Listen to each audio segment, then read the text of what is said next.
Hello friends, आज की कहानी है अमेरिकन नॉवेलिस्ट एलिस वॉकर द्वारा लिखी गई नॉवेल द कलर पर्पल की। सेली जॉर्जिया में रहने वाली एक गरीब अशिक्षित 14 साल की काली लड़की है। सेली के पिता अल्फांसो सेली को मारते और उसका शारीरिक शोषण करते हैं। इसलिए दुखी होकर सेली ने ऊपर वाले को खत लिखते हुए ऊपर वाले के साथ अपना दर्द बांटना शुरू कर दिया था। सेली की माँ बुरी तरह बीमार थी, इसलिए सेली को अपने दरिंदे पिता से बचाने वाला कोई और था भी नहीं। सेली के पिता अल्फांसो ने सेली पर शोषण करते हुए उसे एक बच्ची से गर्भवती भी कर दिया था, जिस बच्ची के जन्म के बाद अल्फांसो ने बच्ची को सेली से छीनकर शायद जंगलों में ले जाकर मार भी दिया था। और अब अल्फांसो ने सेली को दूसरे बार एक लड़के बच्चे के साथ गर्भवती कर दिया है। बच्चे का जन्म होने के बाद अल्फांसो एक बार फिर सेली से उसके बच्चे को छीन ले जाता है। इन सब के बीच सेली की बीमार माँ अब मर जाती है और अल्फांसो अपने लिए दूसरी बीवी भी ले आता है। अल्फांसो की नई शादी हो जाने के बावजूद भी अल्फांसो सेली पर जुर्म करना बंद नहीं करता। सेली की एक जवान और खूबसूरत बहन भी है, नेटी, जिससे मिस्टर डैश विवाह करना चाहता है, पर सेली का दुष्ट पिता अल्फांसो मिस्टर डैश के खूबसूरत नेटी से विवाह के प्रस्ताव को ठुकराकर मिस्टर डैश को बदसूरत सेली से विवाह करने कहता है। मिस्टर डैश सेली से विवाह करने मान जाता है। सेली, जिसके खुद का कोई आत्मविश्वास या आवाज नहीं थी, वो पहले से ही 4 बच्चे के पिता मिस्टर डैश से विवाह कर लेती है। सेली का पति मिस्टर डैश उसके पिता अल्फांसो से कुछ अलग नहीं था। सेली मिस्टर डैश के बच्चों का ख्याल रखती और मिस्टर डैश ठीक अल्फांसो की तरह सेली पर जबरन शोषण करता और उसे बहुत मारता पीटता भी था। नेटी, जिसे अपने पिता के घर पर यह डर था कि अल्फांसो उसके साथ भी वही करेगा जो उसने सेली के साथ किया, नेटी भागकर सेली और मिस्टर डैश के घर रहने आ जाती है। पर यहाँ नेटी के पीछे अब मिस्टर डैश की नजर थी, जो सेली से विवाह में होने के बावजूद भी सेली की बहन नेटी के साथ रिश्ता बनाना चाहता था। अपनी इज्जत बचाकर नेटी अब मिस्टर डैश और सेली के घर से दूर भाग जाती है। नेटी ने सेली को बोला था वो सेली से खत के जरिए हमेशा जुड़ी रहेगी और इसके साथ दिल से जुड़े 2 बहन अलग हो जाती है। मिस्टर डैश ने एक खूबसूरत लाउंज सिंगर शक को अपनी रखैल की तरह भी रख रखा था, पर सेली को शक की तस्वीर देखकर शक से कोई जलन नहीं बल्कि आकर्षण का एहसास महसूस होता है। इधर मिस्टर डैश की बहन केट सेली की हालात देखकर सेली को मिस्टर डैश के जुर्म के खिलाफ मुंह बंद रखने के बजाय उसे अपनी आवाज उठाने की सलाह देती है, पर सेली में आत्मविश्वास कहाँ था जो वो किसी के आगे भी खड़ी हो पाती।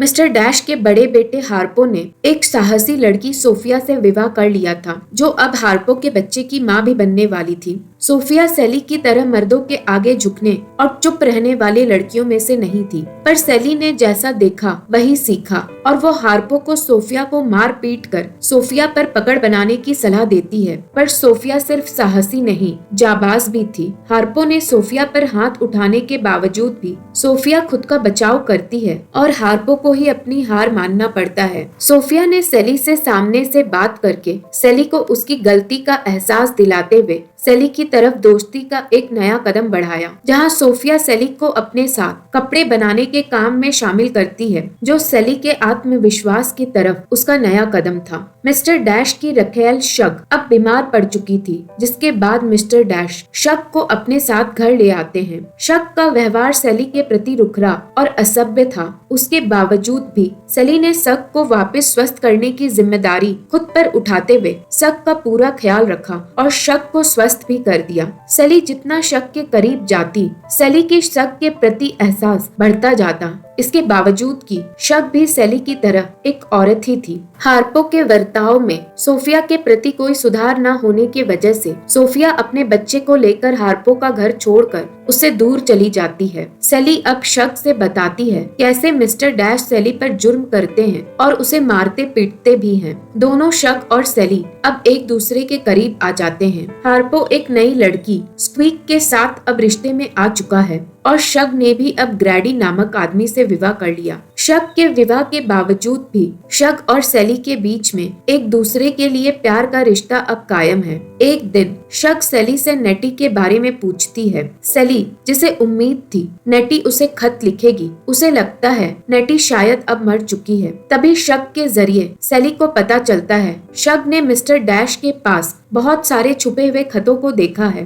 दोनों औरतें अंदाजा लगाती है यह सारे खत शायद नेटी के ही थे। शक के हाथ खत लगने पर पता चलता है यह नेटी के ही खत हैं। भावनाओं से भरी सेली अपनी बहन से मिलने दर्जनों खत को ढूंढ कर पढ़ती है। शैली मिस्टर डैश के इस हरकत से इतना ज्यादा नाराज थी कि वो मिस्टर डैश को अब मारने तक का भी सोच लेती है। शैली को पता चलता है नेटी अब एक मिशनरी कपल साइमल और कॉरिनी के घर में काम करने लगी है और वह उनके साथ अफ्रीका के बहुत सारे शहरों में भी अब घूमने का अनुभव ले चुकी है। नेटी उस कपल की बीवी क्रॉनी से बहुत ज्यादा नजदीक आ गई थी और उनमें अच्छी दोस्ती भी हो गई थी। पर साइमल और कॉरोनी ने 2 बच्चे ओलिविया और एडम को कहीं से गोद लिया था और इन बच्चों की शक्ल नेटी से काफी मिलती थी। इसलिए कॉरोनी अब नेटी पर शक करने लगी थी। उसे लगने लगा था शायद नेटी और उसके पति साइमल का कोई पूर्व संपर्क था और यह नेटी और साइमल के नाजायज बच्चे हैं। नेटी जब बच्चों की सच्चाई साइमल से पूछती है तो उसे एहसास होता है एडम और ओलिविया दरअसल उसकी बहन सेली के बच्चे हैं, जिसे उनके पिता अल्फांसो ने छीनकर सेली से दूर कर दिया था। और यही वजह थी कि उन बच्चों की शक्ल में नेटी की भी झलक थी, क्योंकि नेटी उनकी मौसी भी थी। कोरोनी इधर अब बुखार के वजह से बीमार रहने लगी थी। नेटी को अब उनके पिता अल्फांसो की भी सच्चाई पता चल गई थी। अल्फांसो सेली और नेटी का अपना पिता नहीं बल्कि सौतेला पिता था, जो नेटी और सेली के घर और जायदाद को हड़पने दोनों बहन से झूठ कहता रहा। इन दोनों बहन के पिता को कुछ गोरे ने मिलकर मार दिया था, क्योंकि काले होने के बावजूद नेटी और सेली का पिता गोरों से आगे निकल रहा था। नेटी बीमार कोरोनी को उसके बच्चे ओलिविया और एडम की सच्चाई बताती है। पहले तो अस्वीकार करते हुए बाद में मरने के करीब कोरोनी आखिर नेटी का विश्वास कर ही लेती है और मर जाती है। सेली यह सारे खत पढ़ते ही अपने सौतेले पिता अल्फांसो के पास उसकी सच्चाई जानने जाती है, जहां अल्फांसो सच स्वीकार भी कर लेता है। पर इतना दर्द और तकलीफ सेली का उसके ऊपर वाले पर विश्वास को कमजोर करने लगता है। सेली के प्यार शक के समझाने पर सेली एक बार फिर ऊपर वाले पर भरोसा करने की कोशिश करती है। सेली अब सोफिया और स्वीक के साथ मिलकर टेनेसी में पैंट सिलाई का अपना काम शुरू कर देती है। एक बार जॉर्जिया जाने पर उसे पता चलता है अल्फांसो अब मर गया है। सेली को उसका घर वापस मिल जाता है और सेली अब वहीं बसने का फैसला करती है। सेली को यह भी पता चलता है मिस्टर डैश ने अब सही रास्ते पर चलने का चुनाव किया है। कोरोनी के मौत के बाद नेटी साइमल से विवाह करके उसकी बहन सेली के बच्चे ओलिविया और एडम को अपने बच्चों की तरह पालने लगती है। एडम बड़ा हो जाता है और वो ताशी नाम की एक अफ्रीकन लड़की से विवाह भी कर लेता है। सेली, जो अब हर तरह से आजाद, खुद कमाने वाली एक आत्मविश्वासी औरत बन चुकी थी, वो और मिस्टर डैश एक दूसरे को अपना लेते हैं